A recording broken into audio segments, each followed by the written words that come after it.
Hello, you're watching Eye on Africa on France 24. I'm Clarisse Fortuné. Coming up on the program. The Ebola outbreak in the DRC has crossed a devastating threshold with more than 1,000 lives lost. But as fears grow, Africa CDC is opposing travel bans and calling on the United States to lift restrictions on Uganda, which has gone 3 weeks without a new Ebola case. Kenya is heading toward a high-stakes election season, but a familiar threat is back in the spotlight. Human rights groups warn that political goons are increasingly being used to disrupt rallies, intimidate opponents, and fuel violence ahead of the 2027 vote. And to Senegal, where salt harvesters are seeing the world through rose-tinted glasses once again. 4 years after devastating floods threatened the famous Pinklake's unique ecosystem, the lake is slowly regaining its iconic color, offering renewed hope to local communities. The Ebola outbreak in the Democratic Republic of Congo has passed a grim new milestone, with the death toll now exceeding 1,000 people.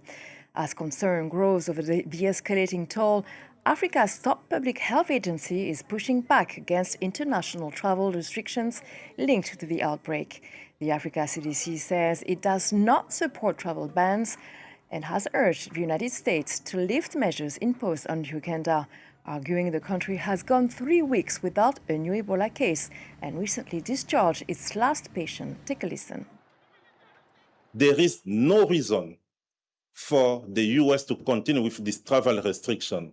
And I will request you, Excellencies and dear colleagues, to support this letter that we sent yesterday, because it will be a sign that we are working together and we are supporting countries that are affected.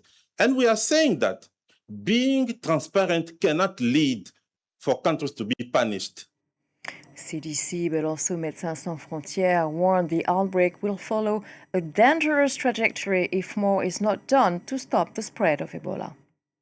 There are places where you have one community death in a new area, and in a few days you have 17 new cases. It's such a great example of how infectious anyone is that stays in the community as soon as they have symptoms. So if we don't have proper surveillance in place, if we're not able to monitor every single person that was in contact with a confirmed case, every single person that's at risk of developing the disease, if we're not able to monitor this, the outbreak will continue.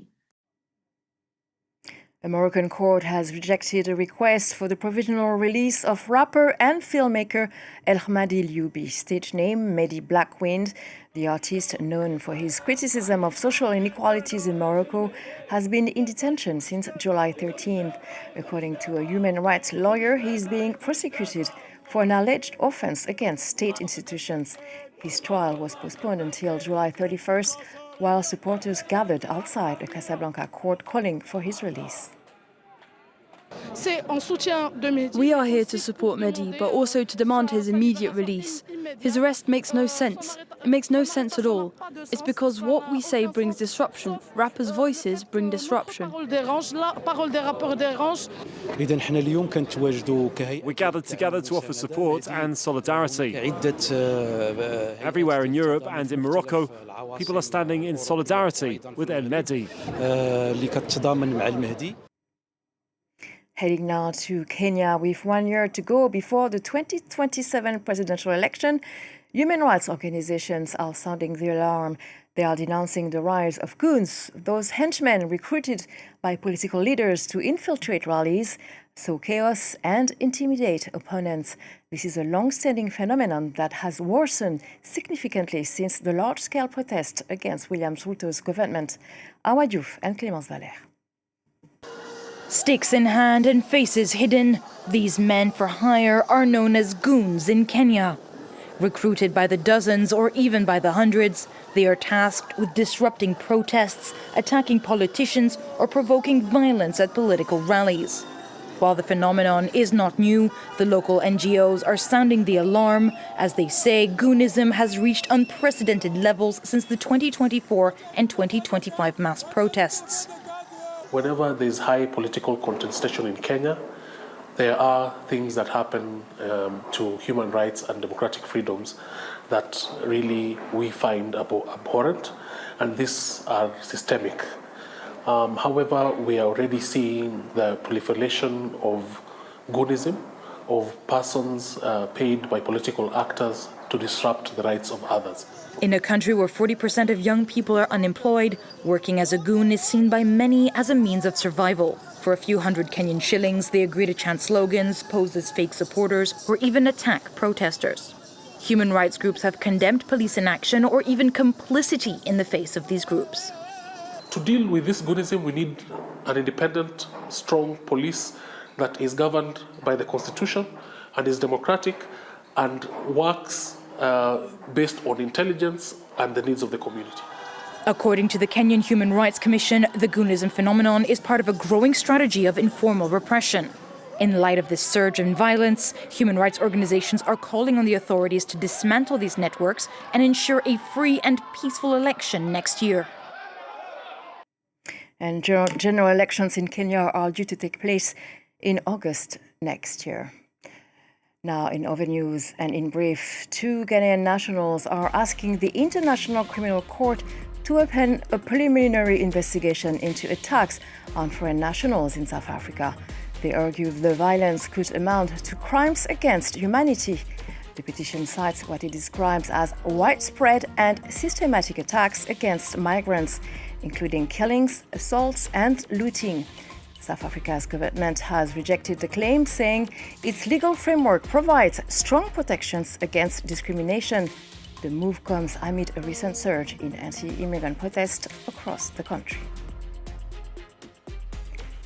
Morocco's foreign ministry has called for a thorough investigation into the death of a Moroccan national during a police arrest in Italy.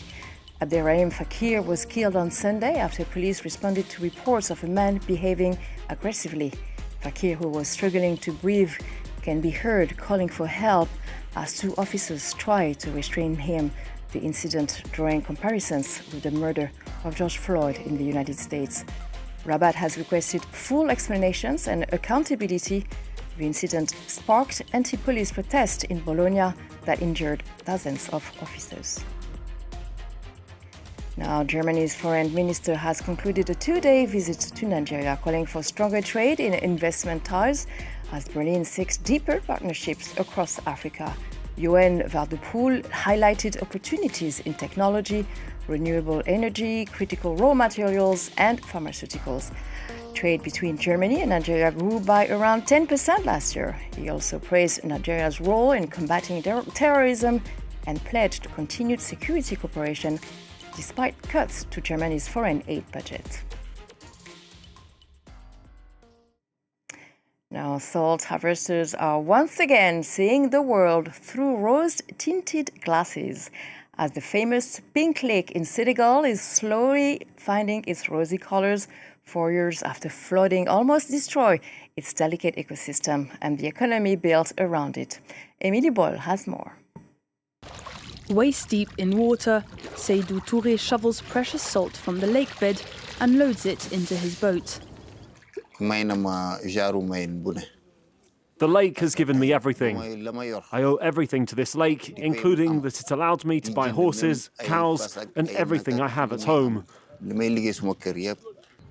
Roughly 3,000 salt harvesters rely on the lake to make a living, whilst the area attracts around 8,000 visitors during high season. The local salt industry is finally flourishing once again, as the lake slowly turns back to its original rosy colour. A huge relief for the local community, who almost lost everything in 2022. We woke up one morning and had lost everything. We were forced to bring in machines to collect the salt and save as much as possible by moving it to higher ground. There was little we could do to protect it. Following a period of heavy rainfall, floodwater was diverted into the Pink Basin, diluting the lake, a huge hit to the economy as the body of water lost its colour and its salt.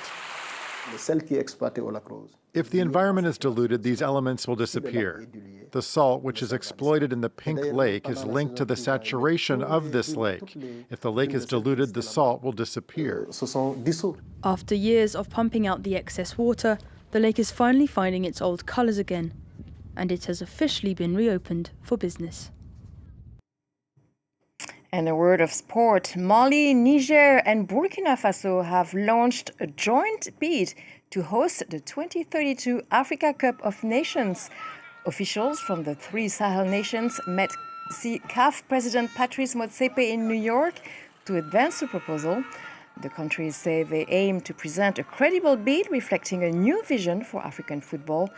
Burkina Faso has already hosted AFCON in 1998, Mali in 2002, and while Niger has never staged the tournament. Well, good luck. And we've reached the end of our program. Thank you for watching Eye on Africa. Stay tuned for more news on France 24.